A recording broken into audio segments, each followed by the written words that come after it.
प्रश्न बच्चों, last lecture में मैंने आपके साथ रोटेशनल मोशन खत्म किया है। आज मैं आपके साथ नया चैप्टर शुरू करूंगा, that is the gravitation. Basic चीज़ें आपने ग्रेविटेशन की लोअर क्लासेस में भी पढ़ी हुई हैं, 9th क्लास में आप पढ़ते हो। वहीं उसी की कंटिन्यूटी में ये चैप्टर थोड़ा सा एक्सपेंड हुआ है। बाकी बेसिक चीज़ें वही 9th क्लास वाली हैं। तो व्हाट इज दिस ग्रेविटेशन? ये एक फोर्स है हमारे पास, फोर्स ड्यू टू ग्रेविटी है। तो इसके लिए क्या हमारे पास अगर दो मासेस हैं उनके बीच में कितनी फोर्स होगी, that is given by Newton. And according to Newton's law of gravitation, कि force between two gravitational masses is directly proportional to the product of their masses and inversely proportional to the square of the distance between them, and this force acts along the line joining the two masses.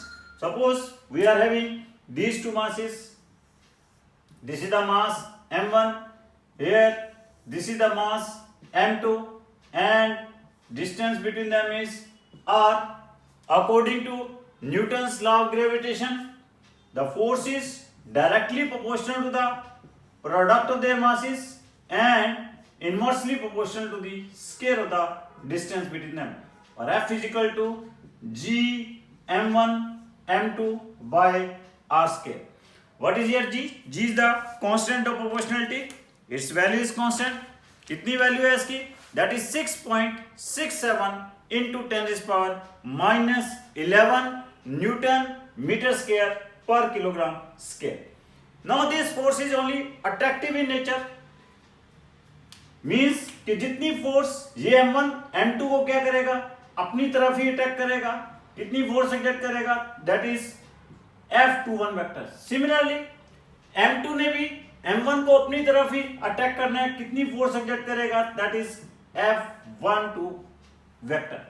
अगर हम F12 की vector की value लिखें, vector form में लिखें, तो F12 vector क्या लिखा जाएगा, G m1 m2 F12 cap divided bye क्या होगा, R स्क्वायर। अब F12 कैप की डायरेक्शन जो है यही डायरेक्शन होगी जो आपके पास यूनिट वेक्टर, ये आपके पास पोजीशन वेक्टर की डायरेक्शन है। What is this? This is R12 vector. So F12 cap this is equal to R12 cap. Clear? तो आपके पास we can write this is F12 vector that is equal to G m1 m2 R12 cap divided by modulus of R12 vector square. Now here R12 cap can be written as unit vector. क्या होता है, vector divided by its magnitude. तो क्या आ जाएगा, ये R12 vector divide by modulus of R12 vector cube. Now, what will be F21 vector? That will be G m1 m2 R21 vector divided by modulus of R21 vector cube. So this is F21 vector. So this is the forces exerted by m1 on m2, m2 on m1. This result implies that gas R12 vector is equal to क्या होगा, minus of R21 vector. Therefore F12 vector क्या आएगा, that is equal to minus of F21 vector आएगा। This result implies that कि this Newton's law of gravitation holds the Newton's third law of motion. तो आपके पास क्या है कि ये जो फोर्स है इसमें एक बड़ी इंपॉर्टेंट बात याद रखनी पड़ेगी। जो इलेक्ट्रोस्टैटिक फोर्स होती है that is depending upon the medium separating the two charges, but here this gravitational force जो है that is independent of the medium between the two masses। दो masses के medium के ऊपर ये depend नहीं करती है। Clear? And remember कि this force obeys the inverse scale law, and this force always acts along the line joining the centers of the two masses. As force is a vector quantity, if there are number of masses lying together, किसी एक मास के ऊपर आपने resultant force calculate करनी है, तो उनको हम क्या करते हैं, वेक्टर सम लेते हैं. In that case resultant force acting on either of the mass is always equal to the vector sum of the individual forces acting on it. This is also known as principle of superposition of masses. इसकी मैं आपको एक example देकर बताता हूँ कि suppose there are three equal masses small m are lying on three corners of the equilateral triangle. Each side of the triangle is L unit. इस तरह से आपके पास थ्री masses हैं which are lying on three corners of the equilateral triangle as shown in this diagram. और यहाँ पे ये पूछ लिया जाए कि किसी एक मास के ऊपर रिजल्टेंट फोर्स क्या होगी, तो इट कैन बी कैलकुलेटेड. अब अगर आपसे ये पूछ लिया जाए कि force acting on a mass which is lying at vertex A of this triangle A B C, इसके ऊपर अपने फोर्स निकालनी है, तो क्या होगा, जो मास ए के ऊपर पड़ा हुआ है, बी और सी के ऊपर जो मासेस पड़े हुए हैं, वो ए को क्या करेंगे, अपनी तरफ अटैक करेंगे, इस तरफ अटैक करेंगे. बी ने ए के ऊपर कितनी फोर्स एक्ट करनी है, F A B vector. C ने ए के ऊपर कितनी फोर्स एक्ट करनी है, that is F A C vector. Clear. In this way the resultant force acting on A F A vector क्या होगा, that is equal to F A B vector plus F A C vector आ जाएगा. And what's about magnitude of this force, this will be equal to modulus of f a b vector plus f a c vector होगा. Clear. But अब देखिए, अब इनका modulus निकालना है, magnitude निकालना है. इन दोनों फोर्सेस के बीच में एंगल कितना है, 60 डिग्री है. इन दोनों फोर्सेस के मैग्नीट्यूड्स भी क्या हैं, इक्वल हैं. रीजन बीइंग कि दोनों के केसेस में, दोनों फोर्सेस के केस में प्रोडक्ट ऑफ मासेस भी सेम है और डिस्टेंस भी सेम है. तो इसलिए आपके पास जो इसका मैग्नीट्यूड आ जाएगा वो क्या आ जाएगा, √3 times of either of them आ जाएगा. तो resultant force acting on either of this mass will be equal to √3 gm² by L². This is the resultant force acting on this mass which is lying at A. और ये force act किधर act करेगी, this force will act toward the centre of the triangle. Similarly आपके ऊपर B के ऊपर भी resultant force निकालनी हो तो वो भी उसकी वैल्यू भी क्या आएगी, सेम आएगी, वो भी सेंट्रॉइड की तरफ एक्ट करेगी. सी के ऊपर भी फोर्स निकालनी हो, उसका भी मैग्नीट्यूड सेम आएगा, डायरेक्शन उसकी भी क्या आएगी, सेंट्रॉइड की तरफ आएगी. इस तरह आपके पास हर मास के ऊपर एक टोटल फोर्स एक्ट कर रही है, सबके मैग्नीट्यूड क्या है, √3 gm² by L² है. और all these forces are acting toward the centroid of the triangle. यहां पे एक और भी अच्छा क्वेश्चन पूछ लिया जाता है, अगर ये तीनों फोर्सेस के ऊपर, तीनों मासेस के ऊपर जो ग्रेविटेशनल फोर्स एक्ट कर रही है, अगर इस ग्रेविटेशनल फोर्स के, ये ग्रेविटेशनल फोर्स इनको सेंटीपिटल फोर्स प्रोवाइड, इन मासेस को सेंटीपिटल फोर्स प्रोवाइड कर दे, तो कैलकुलेट द वेलोसिटी जिसके साथ ये सर्कुलर पाथ में मूव करेंगे. अगर ये सेंटीपिटल फोर्स प्रोवाइड कर दिया है तो हम इसको क्या लिख लेंगे, this is equal to mv² by r. r की वैल्यू क्या होगी, this will be the radius of the circle. This r will be equal to क्या होगा, l by √3. r की वैल्यू क्या आ जाएगी, l by √3. Clear. Now r की वैल्यू यहां सब्स्टिट्यूट कर दीजिए तो आपके पास वेलोसिटी क्या आ जाएगी, सब्स्टिट्यूट करोगे √gm by l. This is the velocity जिसके साथ ये तीनों मासेस ऐसे सर्कुलर पाथ में कांस्टेंट स्पीड के साथ मूव करेंगे. अगर क्या है कि ये आपके पास जो रिजल्टेंट फोर्स है क्या प्रोवाइड कर दे, सेंट्रीपिटल फोर्स प्रोवाइड कर दे, तो उसके बाद आपके पास टाइम पीरियड भी निकालना आ सकता है. इसमें टाइम पीरियड निकालना आ जाए कि 2πr/v, वहां से इसका टाइम पीरियड निकाल लोगे. Clear. So this is the about Newton's law of gravitation. Next आपके पास यहां पे बात आती है कि what is the gravity.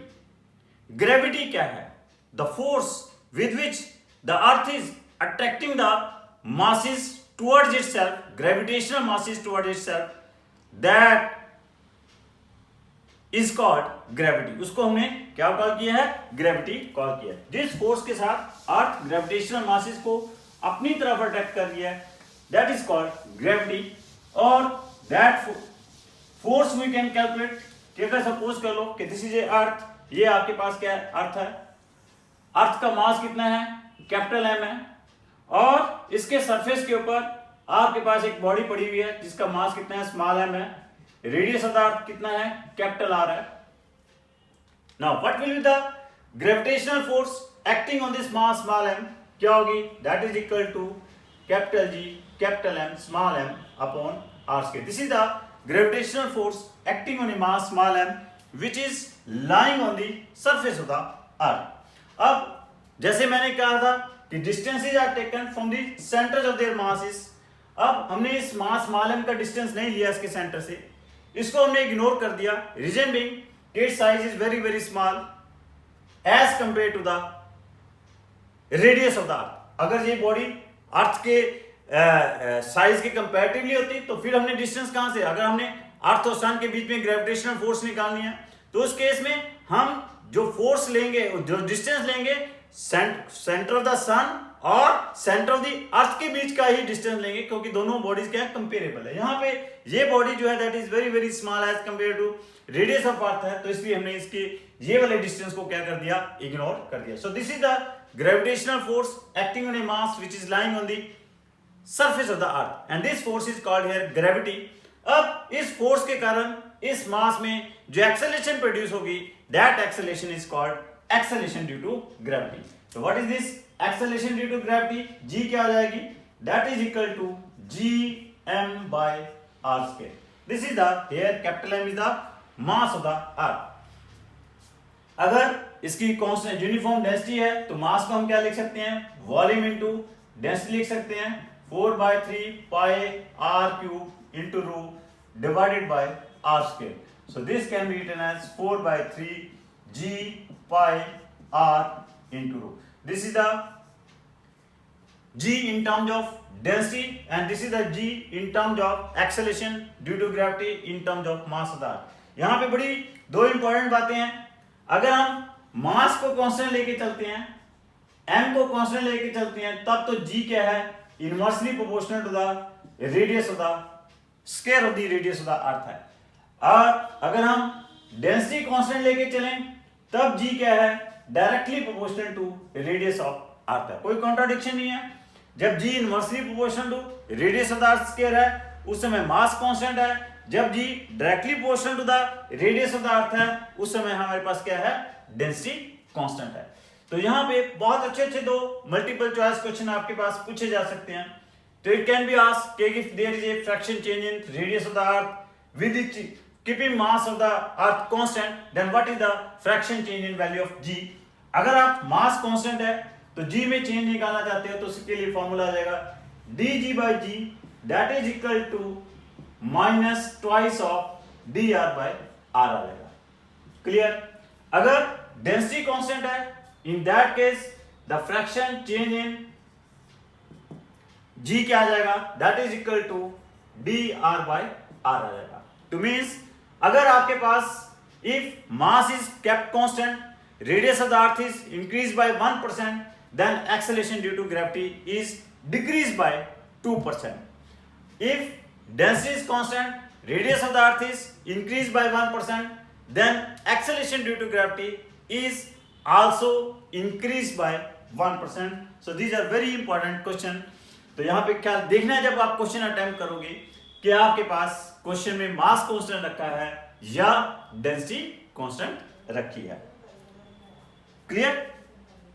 Now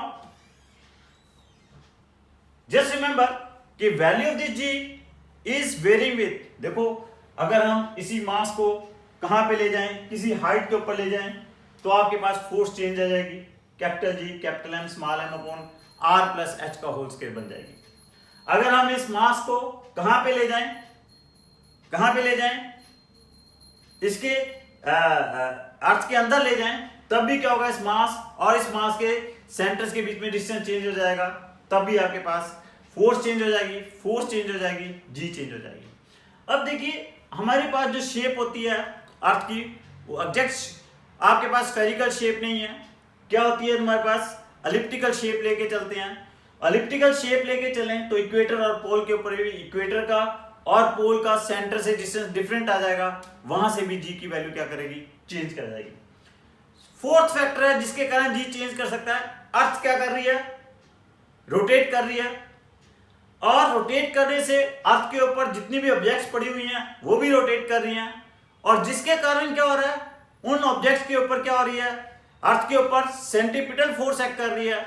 और अर्थ क्या है, आपके पास एक non inertial frame of reference है, इसके ऊपर जो ऑब्जेक्ट पड़ी होगी उसके ऊपर एक फोर्स एक्ट करेगी, वो क्या एक्ट करेगी, सेंट्रीफ्यूगल फोर्स एक्ट करेगी।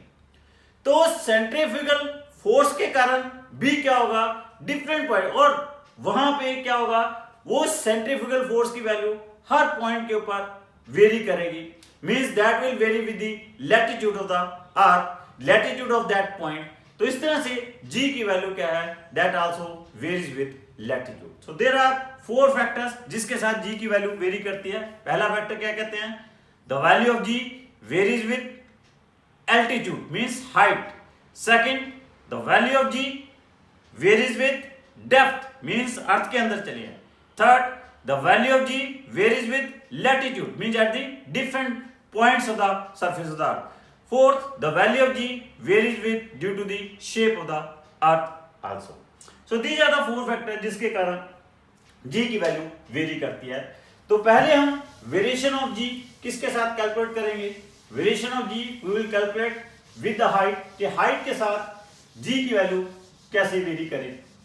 तो मीन्स अगर हम किसी बॉडी को यहाँ पे ले जाएं, इस हाइट h के ऊपर ले जाएं, h के ऊपर ले गए तो यहाँ पे फोर्स कितनी होगी, that will be capital G capital M small m upon R plus h whole square हो जाएगी। तो यहाँ पे जो G की वैल्यू आ जाएगी इस हाइट के ऊपर कितनी आ जाएगी, Gm upon R plus h whole square आ जाएगी। This is the value of G at any height h, and this result implies that here value of G is decreasing with the height. Clear?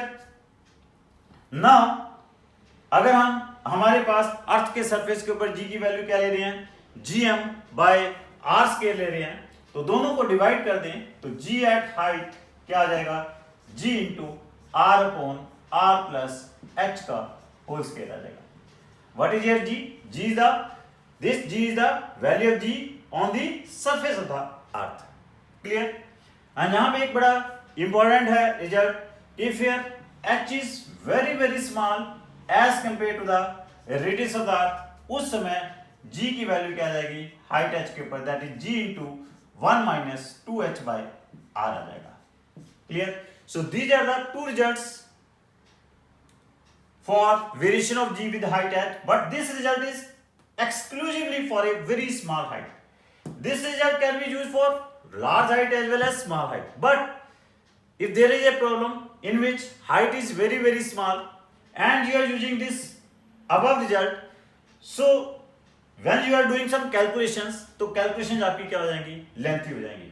अगर small height के लिए आप direct ये result use करोगे तो आपके पास क्वेश्चन सॉल्व करना simple हो जाएगा। मैं इसकी आपको एक एग्जांपल देके भी बताऊंगा। Clear? So this is the variation of g। और सेकेंडली ये रिजल्ट आया कैसे, सिंपल हम r को नीचे ले जाएंगे, ये क्या बन जाएगा 1, ये क्या बन जाएगा 1 प्लस 1, ये क्या बन जाएगा h by r, 1 plus h by r को ऊपर ले जाएंगे, that becomes 1 plus h by r raise power -2। यहाँ पे h by r is very small as compare to 1 है, बाइनोमियल एक्सपेंशन अप्लाई कर देंगे तो ये रिजल्ट क्या बन जाएगा, gh is equal to g into 1 minus 2h by r। Similarly जो वेट ऑफ द बॉडी के लिए लिखें कि how the weight of the body will varies with height, large height and small height, weight of the body at height h that can be written as that is equal to weight of the body on the surface of the earth r upon r plus h whole square. Weight of the body at height h when h is very small as compared to the radius of the earth, वो क्या आ जाएगा 1 minus 2h by r आ जाएगा। Clear? Now question आया था, what is the question कि calculate the height where the value of g remains 25% of the surface of the earth, जहां पे g की वैल्यू कितनी रह जाए 25% of the surface of the earth। देखो 25% रहेगी 25% रहने का मतलब 75% डिक्रीज करनी। 75% decrease will not take place at a very small height, it will take place at a large height। तो आपको क्या करना होगा, ये आपको इक्वेशन नंबर 1 ही यूज करनी होगी। क्या करनी होगी, इक्वेशन नंबर 1 ही यूज। एक चीज ख्याल रखना, लार्ज हाइट के लिए आपने यही इक्वेशन नंबर 1 ही यूज करनी है। अगर आपने इक्वेशन नंबर 2 यूज कर ली तो आपका आंसर जो है 100% गलत होगा। लेकिन स्मॉल हाइट के लिए आप इक्वेशन नंबर 1 भी यूज कर सकते हो, इक्वेशन नंबर 2 भी यूज कर सकते हो। लेकिन क्या होगा कि जब आप इक्वेशन नंबर 1 यूज कर रहे करोगे तो कैलकुलेशन लेंथी हो जाएगी। इक्वेशन नंबर 2 से क्वेश्चन सॉल्व करना थोड़ा सा सिंपल हो जाएगा। Clear? Now here the question is कि calculate the height where the g और वेट ऑफ द बॉडी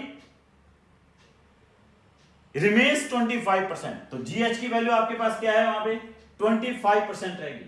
तो means that is 25/100 of g है is equal to g into 1 minus r upon r plus h whole square. g cancel out हो जाएगा, this becomes 1/2 is equal to r upon r plus h, क्योंकि 1/4 under root लेंगे 1/2 बन जाएगा। तो यहां पे आपके पास h की वैल्यू क्या आ जाएगी, r means r plus h उधर चला जाएगा, this becomes 2r, h is equal to r। Means at radius of the earth कितना होता है, 6400 kilometre. At a height of 6400 kilometre the value of g remains 25% of the surface of the earth. अगर यहीं पे question ये आ जाए कि calculate the height where the value of g और weight of the body decreases by 1%, 1% के साथ डिक्रीज कर गया। 1% इज वेरी वेरी स्मॉल। अगर उस केस में आप इक्वेशन नंबर 1 यूज करके देखो, g की वैल्यू क्या है, 1% से डिक्रीज कर गई। मींस रह कितनी गई, 99/100। 99/100 सब्स्टिट्यूट करोगे, 99/100 is equal to r upon r plus h का होल स्क्वायर। इसे सॉल्व करोगे, कैलकुलेशन बहुत लेंथी आ जाएगी। अगर आप इस क्वेश्चन के लिए कौन सी इक्वेशन यूज करोगे, इक्वेशन नंबर 2 यूज करते हो कि मींस कि where the value of g remains decrease by 1%, तो आपके पास 99/100 रहेगी। इक्वेशन नंबर 2 में हम ये gh की वैल्यू क्या सब्स्टिट्यूट कर देंगे, 99/100 of g। So this is equal to 1 minus 2h/r। यहां से अब आप सॉल्व करिए इसे, this becomes 2h/r is equal to क्या आ जाएगा, 1/100 और h की वैल्यू कितनी आ जाएगी, 32 किलोमीटर आ जाएगी। बड़े आराम से ये क्वेश्चन सॉल्व हो गया। अगर यही क्वेश्चन मैं कहां से सॉल्व करता, इक्वेशन नंबर 1 से सॉल्व करता, तो आपकी कैलकुलेशन जो है बहुत ज्यादा लेंथी हो जानी थी। क्लियर? सो इस चीज का आपने ख्याल रखना है। तो means at a height of 32 kilometre the value of g will decrease by 1%। Clear? So this is the variation of g with height or with altitude. Now we'll discuss how the value of g varies with depth. depth के साथ कैसे इसकी value very करेगी। अगर suppose कर लो इस मास को हम कहां पे ले जाएं, कितनी डेप्थ के ऊपर ले जाएं, अर्थ के सरफेस से x डेप्थ के ऊपर ले जाते हैं। तो means here is the mass line। Clear?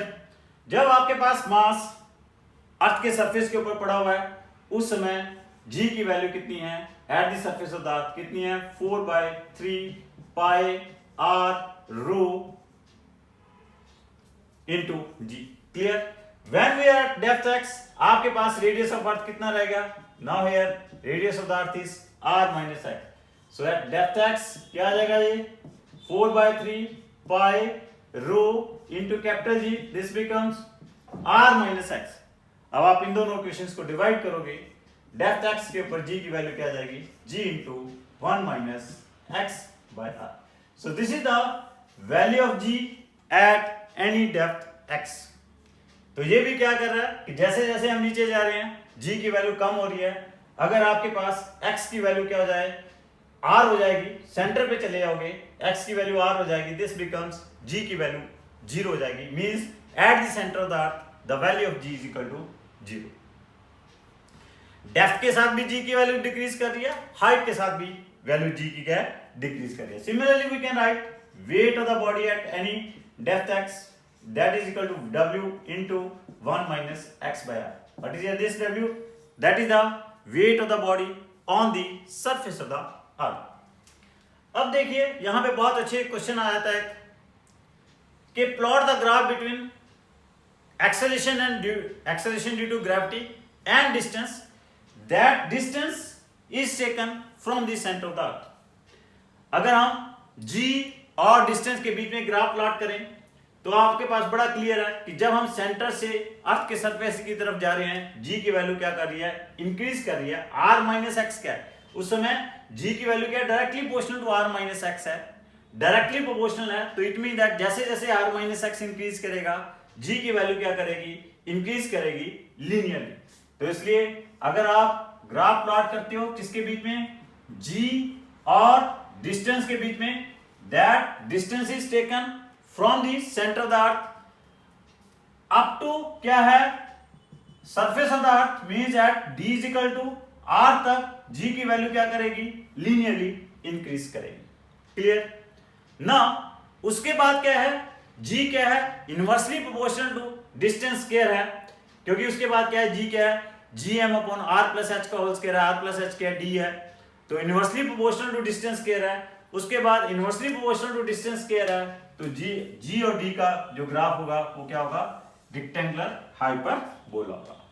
इतने पोर्शन के लिए g क्या है, डायरेक्टली प्रोपोर्शनल टू डिस्टेंस है, और इसके बाद क्या है, g जो है inversely proportional to distance square है। So this is the graph between g and distance. Clear. यहां पे एक और अच्छा क्वेश्चन आया था कि आप किसी बॉडी को पहले किसी डेप्थ के ऊपर ले गए, first it is taken at any depth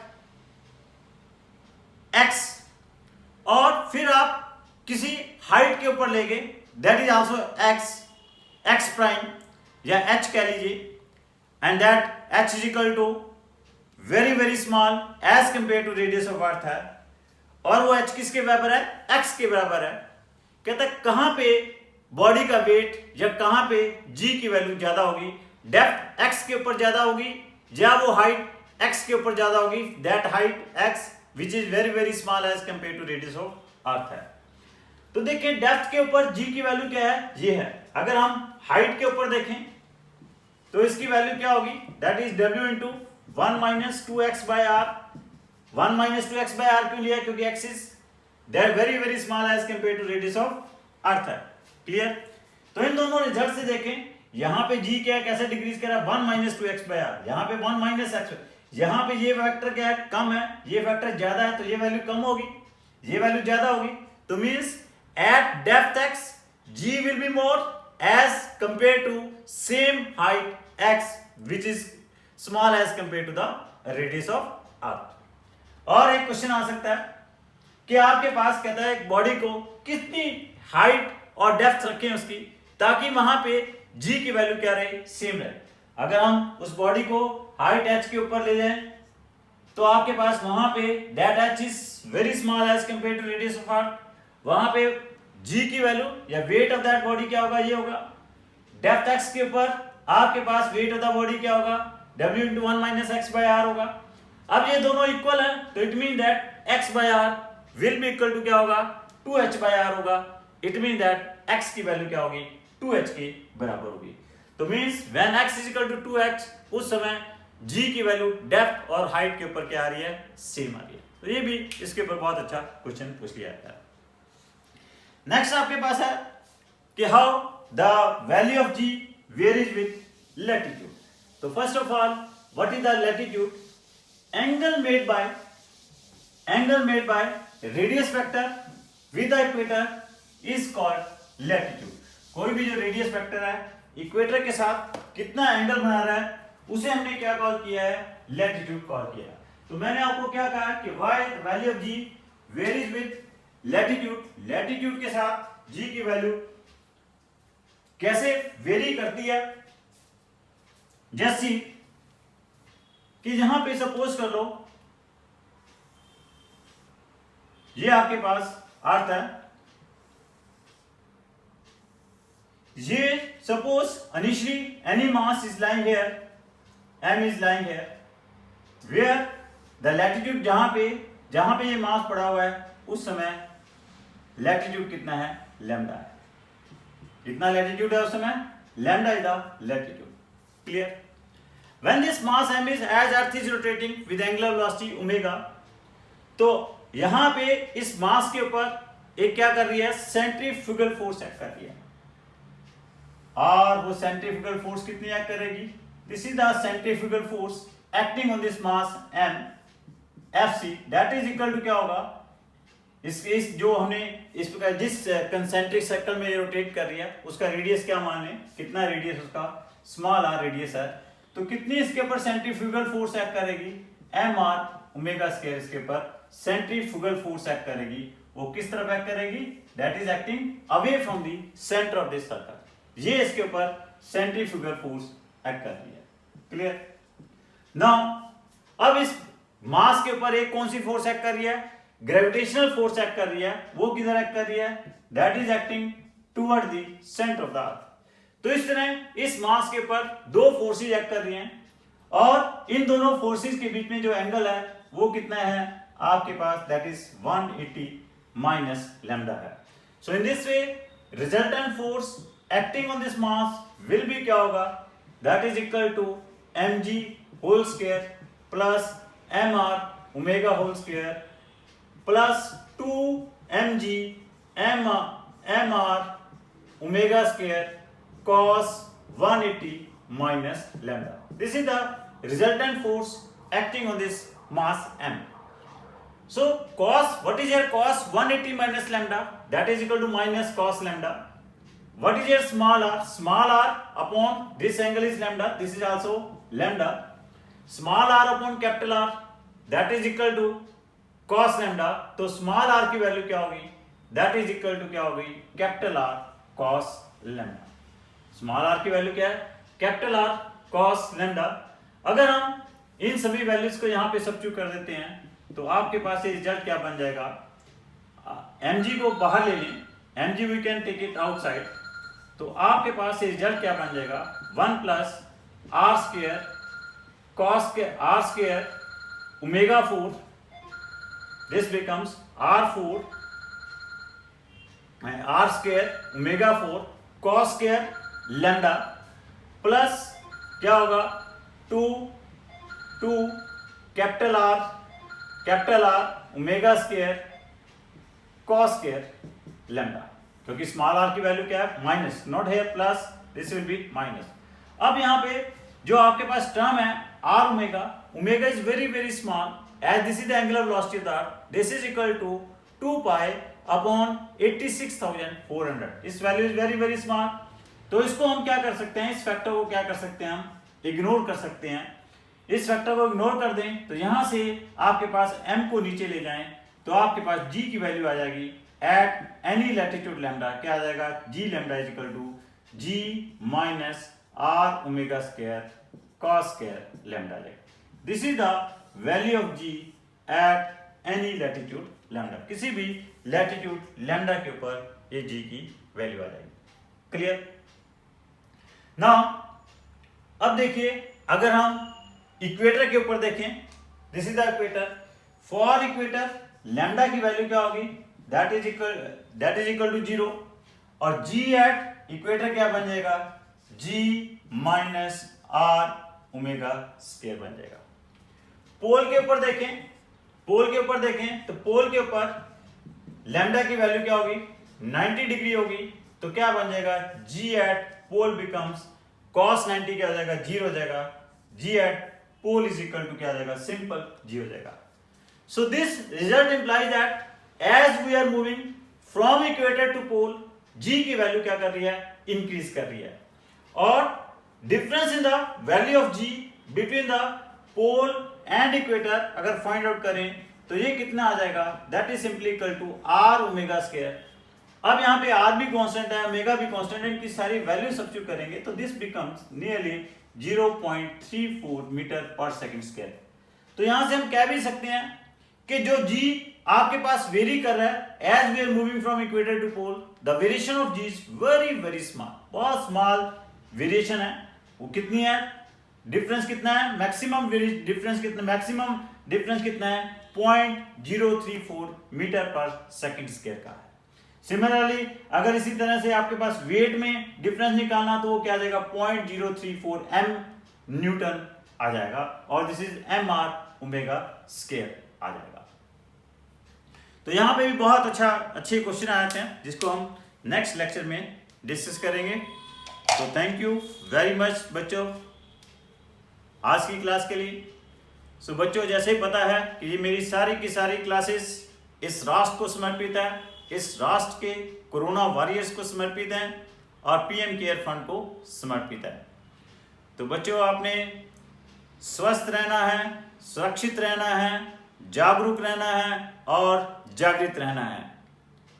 इसके लिए आपको 3 W's का ख्याल रखना है। What are these 3 W's? Wear your mask when you go outside your house.